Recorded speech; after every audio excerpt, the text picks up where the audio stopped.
Pronto, a gente está ao vivo no YouTube, tá? Bom dia a todos, sejam muito bem-vindos. Eu sou a doutora Giane Oiticica, chefe do grupo de pesquisa em zumbido do HC, FMI USP. Hoje a pílula 7 do GAPS. Na pílula anterior, nós conversamos um pouquinho sobre ATM e zumbido, né, os processos aí do sistema estomatognático que influenciavam o zumbido. Hoje eu estou aqui com a doutora Patrícia Simonetti, que é uma fofa, uma colaboradora de muitos anos, que mega entende sobre zumbido, trabalha há 30 anos com terapia sonora para zumbido, e a gente vai, nessa pílula de hoje, que é a pílula 7, falar um pouquinho desse recurso sensacional que a gente tem para os pacientes com zumbido, que é a terapia sonora. Eu queria que a Patrícia começasse se apresentando, falando um pouquinho da experiência dela. E ela fez um doutorado aqui maravilhoso, em que ela adaptou o aparelho de amplificação sonora em pacientes com zumbido e perda auditiva. E ela teve resultados bárbaros na tese dela. E eu queria que ela falasse um pouquinho dessa experiência dela com zumbido. Patrícia, bem-vinda. Muito obrigada, gente. Eu espero que vocês estejam me ouvindo bem. A voz está um pouquinho rouca só, de tanto que a gente passou nervoso ontem e gritou, mas estamos aqui, né? E é uma delícia estar aqui, eu gosto muito de estar aqui. A gente praticamente começou esse ambulatório, assim, juntas, né? Assim, a Giane estava começando o ambulatório aqui de pesquisa em zumbido, e eu, com muita vontade de fazer o meu doutorado, com muita coisa, eu trabalho um bocado de tempo com pacientes, com um bocadinho de tempo com pacientes com perda auditiva, com hipersensibilidade, com zumbido, e aí chega aquela hora que a gente precisa fundamentar um pouquinho a nossa prática, né? Eu já tinha feito alguns cursos, algumas coisas, tenho uma experiência fora do Brasil, de ter trabalhado com pessoas que criaram assim o primeiro modelo neurofisiológico do zumbido, isso assim, né, década de 90, e assim, eu sempre foi uma prática, foi uma clínica constante, né, a adaptação de aparelho, que é da onde eu venho, da reabilitação auditiva, para esses pacientes, e estava na hora de tentar aprofundar um pouquinho mais esses conhecimentos. E é muito gostoso estar aqui hoje de novo, eu sempre venho, volto aqui, sempre com vontade de fazer uma nova pesquisa, de aprofundar. A gente vai falar hoje sobre terapia sonora, né, Giane? Que é uma das ferramentas que a gente tem e que é muito utilizada para o alívio do incômodo mesmo dos pacientes com zumbido e para tratamento. Hoje a gente pode dizer, depois de um avanço aí nessa pesquisa, que não é fácil, na pesquisa do zumbido, que a gente já consegue ver, né, mudanças, né, a tal da a neuroplasticidade, como se dá essa habituação, ou essa supressão, ou essa cura, né, controle desse sintoma que incomoda muitas pessoas. Então é isso, eu estou aqui aberta, se quiser eu começo a falar, estou disposta, estou aberta a perguntas também. Eu queria que você começasse a falar da sua casuística e dos seus resultados. Desses pacientes que entraram na pesquisa e que tinham zumbido, quantos deles melhoraram? Qual foi o percentual de melhora, né? E também só reforçar que não é só alívio, né? Que houve mudança cerebral, e que isso está documentado, a gente conseguiu documentar por neuroimagem, que foi uma coisa caríssima, uma coisa super difícil para analisar. Fizemos uma colaboração com o pessoal da Universidade de Illinois, a professora Fátima Hussein, que é um pessoal também que é, vamos dizer assim, pioneiro em neuroimagem cerebral. E eu queria que você contasse um pouquinho dessa experiência, quer dizer, melhora ou não melhora aparelho? Porque tem muita gente por aí falando que aparelho auditivo não serve para zumbido, é só para perda auditiva. Qual a sua opinião e qual foi o resultado que você teve? Bom, são 2, 3, 4 perguntas de uma vez. Essa é a Giane. Vamos lá. Eu acho que, assim, como eu estava introduzindo, a pesquisa do zumbido ela é difícil, porque você tem, é um sintoma muito complexo, e as variáveis, né, o que acomete uma pessoa, nem sempre acomete a outra. Então, pesquisa com essa quantidade, com esses fatores todos de confusão e tudo, fica muito difícil você tratar um resultado como definitivo, né? Você acaba tendo o resultado de uma parcela, de uma característica, por exemplo. Então, no meu caso, eu tinha algumas perguntas. Eu acho que todos têm, né? Então, assim, perguntas que não estão claras ainda, que a gente não conseguiu responder, né? Porque algumas pessoas têm perda de audição e não têm zumbido. Por que algumas pessoas têm, né? Então, isso eram coisas que estavam muito obscuras ainda. Só que a gente, de fato, tem uma correlação muito forte da perda de audição e do zumbido, né? Então, assim, cerca de 90% das pessoas, ou até mais, que tem zumbido, tem algum grau de perda de audição, ainda que a gente não consiga pegar no exame ali, na avaliação audiológica até 8.000 Hz. Às vezes você consegue documentar como você faz, quando você faz uma audiometria de altas frequências, por exemplo.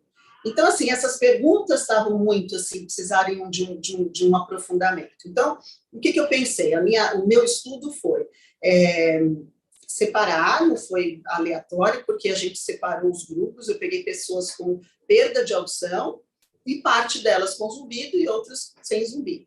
E a gente adaptou a amplificação sonora, que a gente está aqui tratando como uma terapia sonora, porque, de fato, ela tem esse intuito, né? Ela diminui o contraste, ela mexe na sincronia neural do zumbido, ela diminui o ganho central, porque ela melhora o input sensorial. Então, ela tem essas características e pode, sim, ser considerada uma terapia sonora. Então, a gente não usou outro tipo de terapia sonora com esses pacientes, né?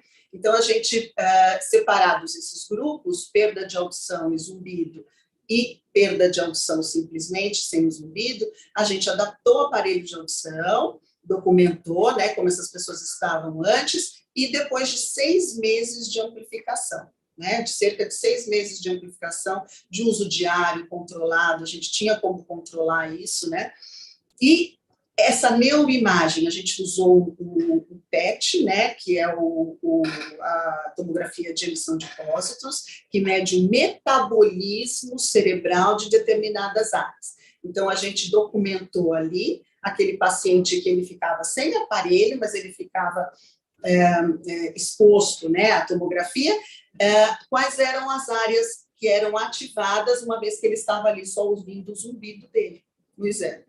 E aí não foi feito em repouso, sem atividade nenhuma. E aí, depois de 6 meses de uso constante de aparelho, de amplificação sonora, medimos novamente. E achamos, sim, diferenças importantes. Aonde? Nos pacientes que tinham zumbido.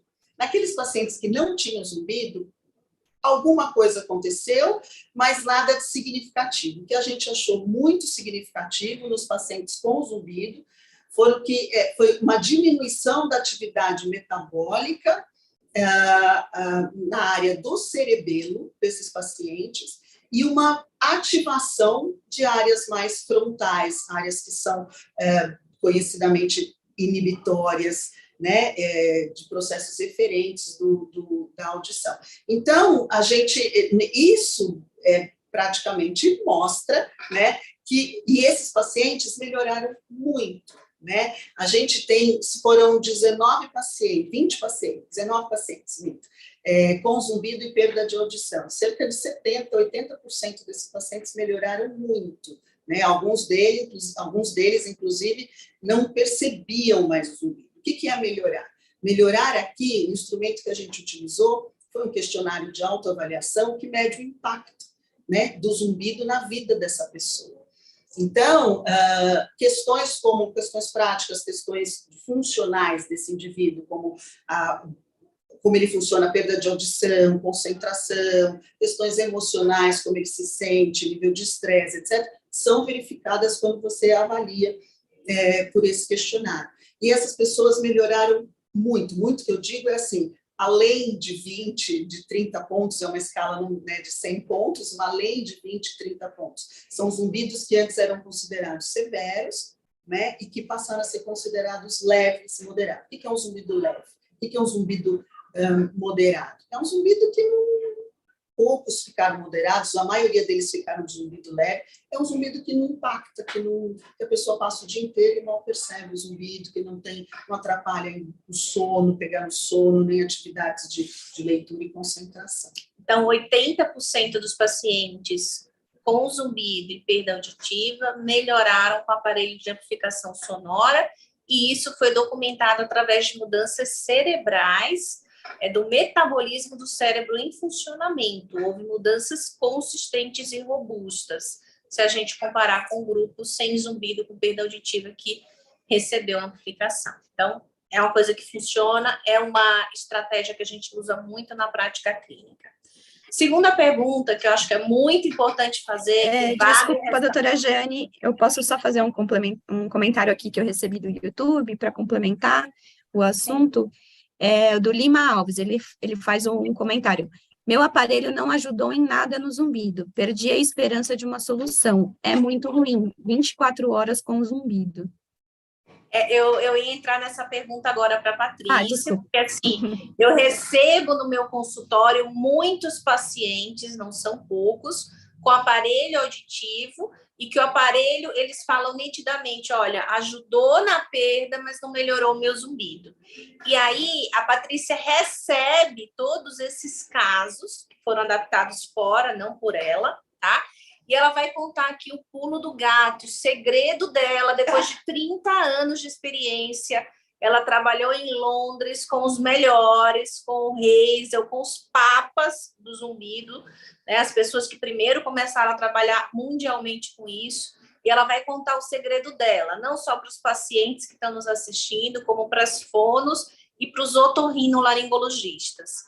Patrícia, o que dá errado na adaptação? Quais são os fatores? Vamos listar aqui os fatores. Por que o paciente tem perda e zumbido, a gente adapta e ele não melhora? O que acontece? O que você vê quando o paciente chega com a adaptação? O que está errado nessa adaptação? O que pode melhorar nessa adaptação? E por que não houve alívio e benefício? Onde está o erro? Onde está o engano? Onde está aí o pulo do gato? Vamos listar. Ela vai contar o segredo dela, custa caro, hein? Então, eu vou dizer que, sim, 50% das vezes, ou até um pouquinho mais, a gente não tem um aparelho bem adaptado. Não é difícil para mim dizer isso, mas é o que eu mais vejo, talvez mais da metade das vezes, um aparelho bem adaptado. E o que é um aparelho bem adaptado? É um aparelho que restaura toda a perda de audição do paciente, ele aumenta devidamente, né, aquela estimulação que esse paciente precisa para funcionar bem, em todas as suas frequências, em todas as situações, em todos os locais. Então, assim, o que a gente tem é uma forma hoje de trabalhar que é baseada em evidência, boas práticas, que é você verificar de fato como está. Porque o aparelho, e eu estou falando ainda da perda de audição, você coloca, não fica bom, né? A gente precisa adaptar esse aparelho. E, quiçá, num paciente que tem zumbido. Algumas das características dos algoritmos atuais, eles são para facilitar e para melhorar a relação sinal-ruído, tirando todo o ruído e deixando esse aparelho cada vez mais silencioso, o que para o paciente com zumbido é uma contramão, é o oposto do que se quer preciso. Então, né? O que ela está falando é o seguinte, o aparelho vem de fábrica com uma configuração, mas ela tem que refazer tudo isso pensando no zumbido, certo? Certo. O zumbido, a hipersensibilidade, ele é um diferencial na hora que você vai adaptar o aparelho. Então, por mais que diminuir o ruído para o paciente ter fala, ele é um recurso louvável, é o que ajuda os nossos pacientes, esse paciente, ele não pode ficar o tempo inteiro com um recurso diminuindo o ruído ambiente, pois você põe o aparelho com o intuito de fornecer terapia sonora, enriquecimento sonoro. Se esse paciente, por exemplo, que acontece muito, fica muito tempo em casa, ou que é o que aconteceu agora nos últimos 2 anos, em locais muito silenciosos, ele vai ter um ruído que vai se tornar proeminente, que é o zumbido dele, porque o aparelho está reduzindo tudo aquilo. Então, assim, e às vezes, né, a gente tem, hoje com os aparelhos, a gente tem um recurso que é o primordial, que é fornecer esse ruído, esse gerador de som, essa terapia. Então, assim, é totalmente diferente o que você faz com o paciente com zumbido e o que você faz com o paciente com perda de audição. Mas eu queria deixar posto essa questão da mais da metade dos aparelhos, não dizer que eles estão mal adaptados, eles não estão propriamente adaptados. Recentemente eu fiz a revisão num artigo em que mostrava, porque na literatura tem muito isso que a Jane comentou, né? Que é onde a gente se baseia, de dizer, olha, o aparelho não mostrou ser melhor do que outro. Não, a gente já tem artigos e estudos que mostram que o aparelho, assim, mais de 40% das pessoas se beneficiam muito com o uso do aparelho com relação ao tratamento do zumbido. Né? Você fala 40 e pouco, não é. A hora que você transforma isso em milhões de pessoas, né, que é em números absolutos, você pode ajudar muitas pessoas. Né? E tem, como a gente disse, aquele caso multifatorial, que tem outros sintomas somatosensoriais que agregam e pioram o sintoma. Então, tudo é uma avaliação individual. Mas, de uma forma geral, esse estudo que eu fiz essa revisão falava isso, né, que, olha, o aparelho não trata zumbido, mas, espera aí, esses pacientes que foram feita uma revisão sistemática, e aqueles aparelhos e aqueles casos em que foram adaptados desta forma que a gente está dizendo, de forma, né, baseada em boas práticas, fazendo a verificação in situ, acionando recursos pró, né, e desativando os contra zumbido, eles mostraram bons resultados. Né? Então, assim, que isso é uma dificuldade da pesquisa com zumbido, né? Às vezes está tudo num balaio de gato e a gente precisa separar um pouquinho uma coisa da outra. Né? Então, só esclarecendo, não é que a adaptação está errada em 50% dos casos, é que ela está focada para uma coisa quando ela deveria estar focada para outra.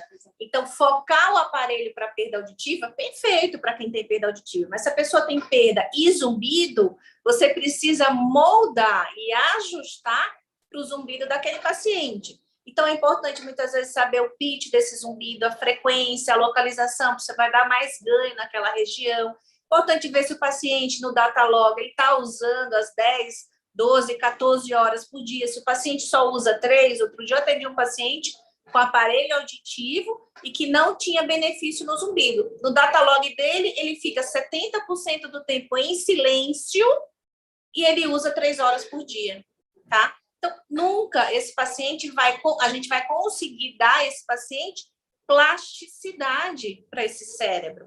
Plasticidade cerebral exige de 10 a 12 horas, uma adaptação focada, como ela falou, com enriquecimento sonoro, em especial se esse paciente está em ambiente silencioso, porque isso é regra, o paciente com zumbido, ele deve evitar o ambiente silencioso. E a gente tem diversos recursos para isso, né? Não é que ele vai ficar no barulho, mas ele tem sempre que ter ali um estímulo de fundo, justamente para o cérebro perceber e focar que não existe só o zumbido, existem outros sons ambientais, né? Para diminuir aí essa força, essa percepção, esse tamanho do zumbido no cérebro.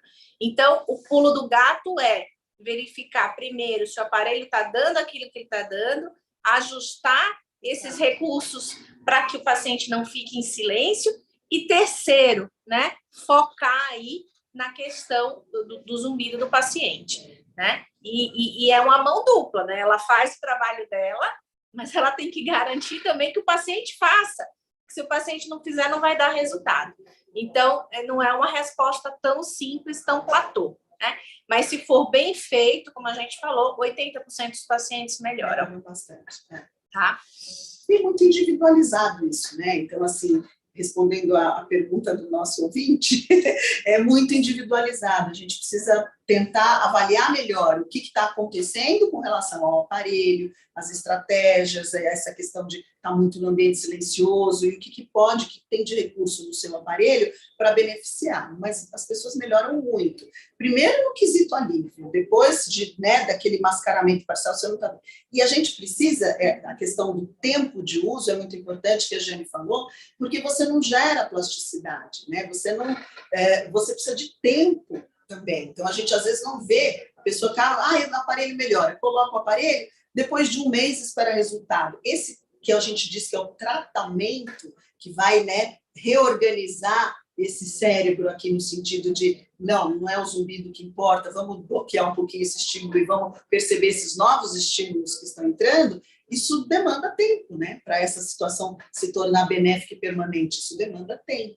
Então, a gente precisa de uso e também de alguns, às vezes, alguns meses, algum tempo maior para isso estar sedimentado.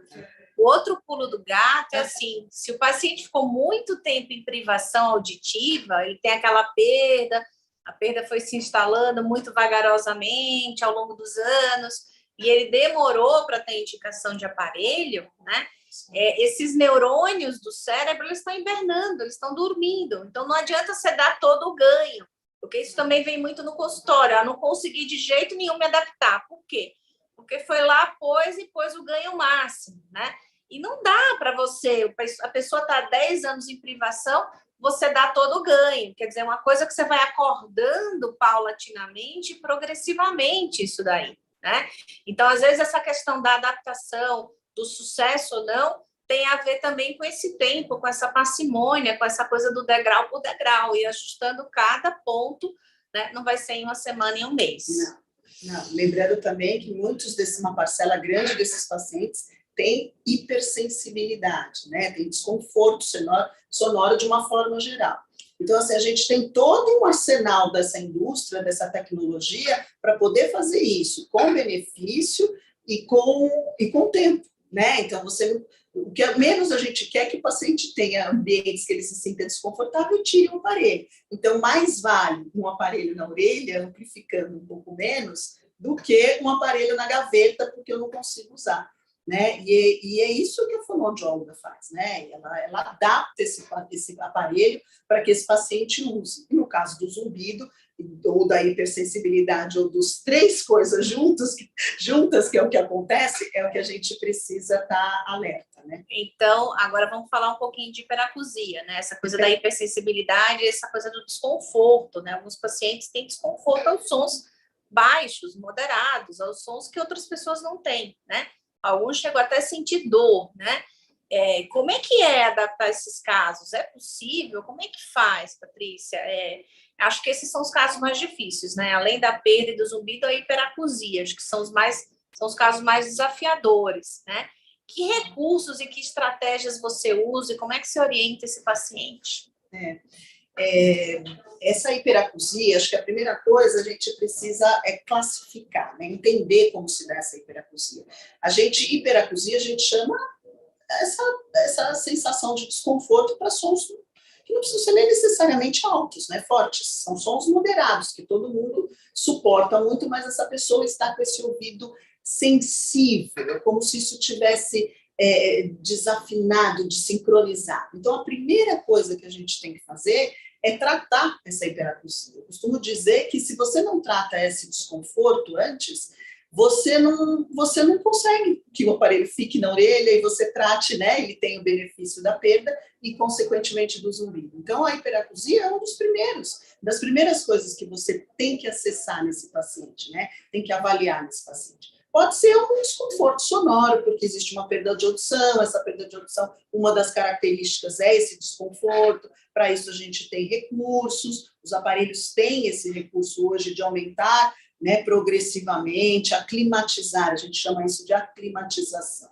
né, que é um processo que, para quem nunca usou o aparelho, pode demorar até 2 meses, só esse processo. E é nesse processo que a gente chega até uns 70% do ganho que o paciente precisa.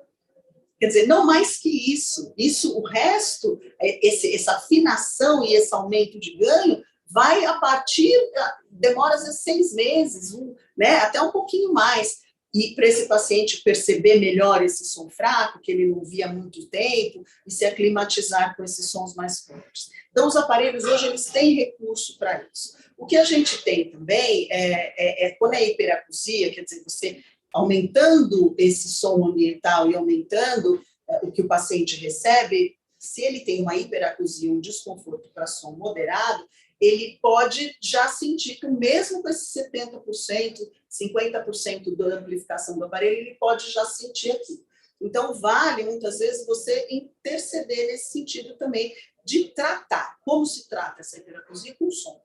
né? E a gente tem estudos documentados desse benefício, né? Você estimula aquele paciente, é como se você incomodasse ele muito pouquinho, né? Um som que não é aquele que incomoda, é metade daquilo que incomoda para ele. Você estimulasse ele. Terapia sonora. A gente tem estudos, por exemplo, muito com white noise, com som de ruído branco, que é um som de banda larga, mas que tem uma ênfase nos agudos, com pink noise, que são terapias sonoras normalmente acopladas, que vêm junto com esses aparelhos tecnologicamente mais modernos, né? Então, você alia esse som, e aí também depende de uma avaliação individualizada e do estilo de vida do paciente. Ou você permite assim, que ele escute isso durante um tempo no dia, dependendo da vida dele, né? Ou durante o tempo todo com o aparelho. A gente consegue melhora em 2, 3 meses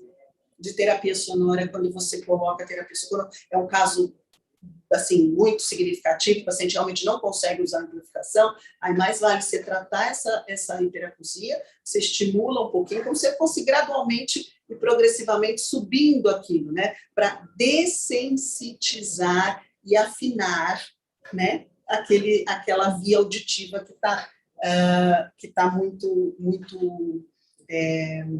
é que fala, muito sensível, né, então você faz isso primeiro, e aí, logo você já consegue subir a amplificação para você ter uma restauração da perda auditiva com mais eficiência.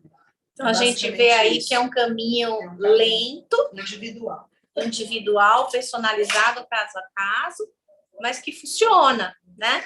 Basta que você tenha aí e use os recursos adequados caso a caso.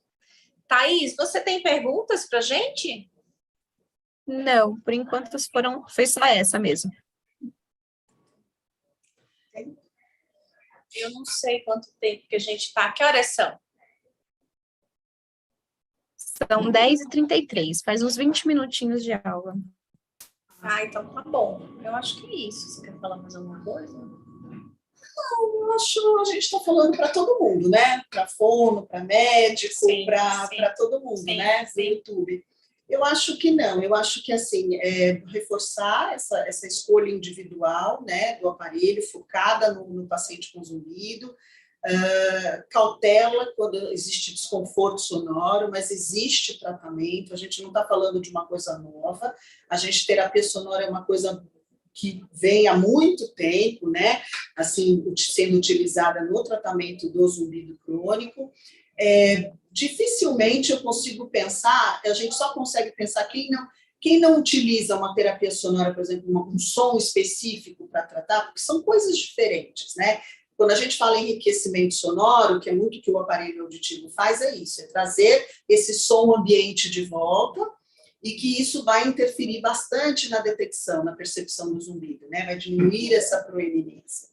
Às vezes a gente utiliza, hoje a gente tem muitas terapias sonoras, com assim, muita variação com relação a estímulo e forma com que essa terapia sonora é utilizada, né? Então, existem, por exemplo, algumas terapias que enfocam, por exemplo, que você use mais som naquela região ou de maior perda ou na região de frequência, de pitch do zumbido, né? E que podem ser utilizadas, a gente usa bastante no consultório, ou as duas coisas que às vezes são coincidentes, né? A pessoa que tem um pouco de perda de audição, às vezes a gente encontra a frequência do zumbido naquela mesma região da perda, né? Sim. Então, assim, existem essas terapias que são terapias decorrentes de modelos estruturados, de como esse zumbido está sendo gerado, né? Então, lógico, são super individuais, né? Então, uma terapia sonora pode funcionar muito bem para uma pessoa e não funcionar para outra. Então, essa avaliação é um reforço de que a gente tem que olhar para esse indivíduo sozinho, e estilo de vida também é muito importante, né? Existem terapias que assim, preconizam um outro tipo de abordagem, de você não utilizar, por exemplo, estimulação naquela região de frequências. Então, essa terapia também é bastante utilizada, e tem estudos que mostram que até podem suprimir o zumbido, né? Então, assim, recurso nós temos hoje, né? O que a gente não pode desistir ou não tratar ou não ir atrás daquela situação. Não é só colocar um aparelho e me adaptei, não adaptei, o zumbido melhorou, não. Né? A orientação, a estratégia de como usar esse aparelho, porque a gente pensa, uma pergunta que eu fiquei pensando aqui enquanto a doutora Jane estava falando. Então eu diminuo o ruído e quando tem muito ruído, como é que eu faço? Também tem recurso para isso, né? Então isso você vai fazer no paciente com zumbido. Quer dizer, eu vou instalar um outro programa, por exemplo, os aparelhos você consegue fazer isso, um outro programa que a pessoa possa ouvir melhor no ruído, né? Mas 70%, 80% do tempo ela está com aquele ruído ambiental, escutando aquele ruído ambiental, enriquecimento sonoro. Então é isso, eu acho que essas coisas são muito individuais, a gente pode esquecer, dificilmente uma pessoa não se beneficia de algum tipo de enriquecimento sonoro, fornecido ou não através, por exemplo, de um aparelho de amplificação sonora. A gente orienta todo mundo, eu acho que essa parte do aconselhamento é muito importante, porque por mais que a gente, quando o paciente já tem esse zumbido há muito tempo, ele vem, às vezes, já com algumas estratégias, né? De não ficar, de colocar um ruidinho no quarto para dormir, de aumentar, de escutar música algumas horas, mas às vezes não, e às vezes está fazendo isso de forma errada, né? Então, nem sempre a terapia sonora é aquela terapia sonora, por exemplo, musicada, televisão ligada, isso nem sempre produz o efeito que a gente quer. Então, assim, sempre lembrar que essa avaliação e isso tem que ser feito individualmente por um profissional. Eu acho que isso é importante a gente reforçar. E aí sim a gente pode chamar de terapia sonora, né? Porque senão é só um disfarce, né? Uma distração. Então isso tem que ser feito de uma forma orientada, né? E eu não consigo pensar numa pessoa que não se beneficia. Eu acho que talvez só uma pessoa que talvez não se beneficie de terapia sonora é uma pessoa que tenha, por exemplo, uma perda auditiva muito grande. Mas daí, com a amplificação e com esses ajustes ideais, se ela tem zumbido, você consegue trazer o som de volta para a vida dessa pessoa, né? Às vezes é uma coisa abstrata da gente falar, porque... Não, abstrata no sentido assim, a gente fala, é aumentar o ruído de fundo, aumentar o ruído ambiental. Às vezes o paciente está naquela situação já há tantos anos que ele nem percebe que não estava ouvindo tal e qual som, entendeu? É que nem olho também, a gente às vezes é míope, eu tenho astigmatismo, vai se adaptando ali ao pior, né? A situação de piora, porque é muito lenta a instalação e a gente não se percebe, né, diante daquela incapacidade, daquela deficiência, né? Então, acho que é sutil isso, porque às vezes é tão lento e progressivo que a gente não se dá conta, né? Vai dar conta, então, quando testar, quando fizer, quando realmente for atrás e insistir. Tem alguma pergunta, Thaís? Tem um comentário da Inês da Silva. Fui paciente da doutora Jeane e eu disse que aprendi a conviver com o zumbido. Lembra, doutora? Eu não fico pensando nele o tempo todo, mas isso é muito pessoal. Eu lembro dele quando penso nele, sou professora, uso aparelho e me adaptei muito bem. Que bonitinha! Um beijo para você, Inês! Acho que é isso, Thaís. Agora fica para a próxima pílula, que vai ser no mês que vem, eu e a doutora Laura, né? Uhum. E eu espero todo mundo lá. Patrícia. Foi um prazer, foi muito bom. É sempre bom, né, saber que tem bastante gente, que tem gente assistindo e que tem dúvidas e que a gente possa estar sempre, nem que seja numa pílula, num momentinho assim, tentando esclarecer um pouquinho mais. Tá bom? Então, tá bom. Muito obrigada. Obrigada, doutora Jane, pelo convite. Obrigada né? a você. Tchau, gente. Tchau, bom dia. Tchau.